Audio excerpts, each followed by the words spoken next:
My marriage to Lucian Hawke was hailed as the most perfect union in the Mafia world. As the daughter of the Sinclair family, and him being the sole heir of the Hawke family, our marriage united the two most powerful Mafia families in the Northeastern. I thought we were unbreakable. Then I was diagnosed with terminal cancer. As if life couldn't get any worse, my husband's first love returned on the very same day. That night, the man I'd been married to for years didn't come home. The next morning, his voice was cold, distant, indifferent. "I've got the divorce papers ready. When can you come sign them?" I hesitated, struggling to steady my voice. "I'm still at the hospital." He didn't even pause. "I don't care if you're on your deathbed, Elara. Come home and sign the goddamn papers." My heart shattered, but I refused to let it show. "As you wish, Lucian." What he didn't know was that I was dying, literally. A week later, at my funeral, Lucian wearing a tuxedo, weeping at my grave, whispering regrets he should have voiced when I was still breathing. Ironically, my funeral day was also his wedding day with his sweetheart. But it was too late, my love. "This time, you'll never see me again. Mrs. Hawke,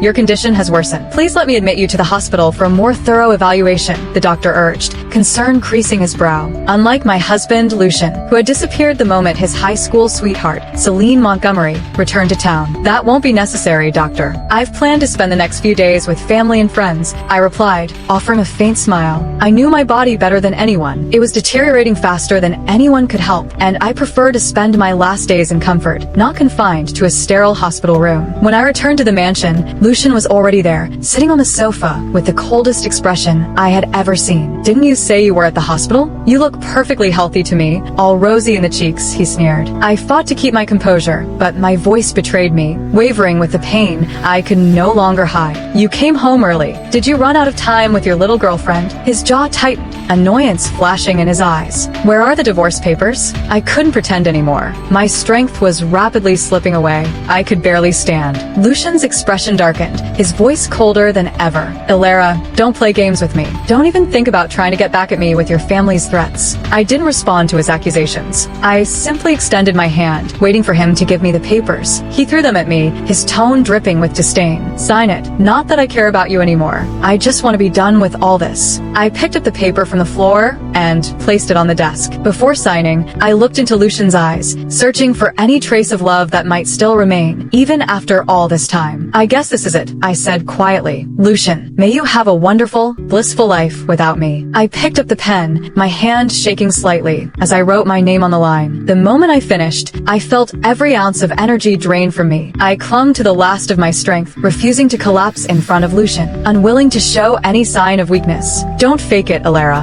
You and I both know you're stronger than this. Playing the martyr won't change anything between us." Lucian's voice was cold, his smile sharp. "If it weren't for your interference and your Mafia father's threat, I'd be with Celine now, and we'd be living the life we were meant to have." He paused, his expression darkening. "I knew you treated me well these years, but don't think I've forgotten how you ruined my chance with her. This is the least you owe me." His words hit me like a punch. My father's threats? I owed him? I forced a bitter smile, wondering if he'd ever regret what he just said. If only he knew the truth. "So you never loved me then?" I whispered, barely able to keep the tremor from my voice. "Of course not," Lucian replied, as if my question were a joke. "And if I disappear, if I die, will you forgive me for threatening you into marrying me all these years?" For a moment, shock flickered across his face, but it vanished quickly, replaced by a cold indifference. "You can ask me that when you're actually dying," he said, turning away. The door clicked shut behind him. That was when I lost it. My whole body collapsed to the floor, and a black emptiness swallowed me whole. When I woke up, I was already in the hospital.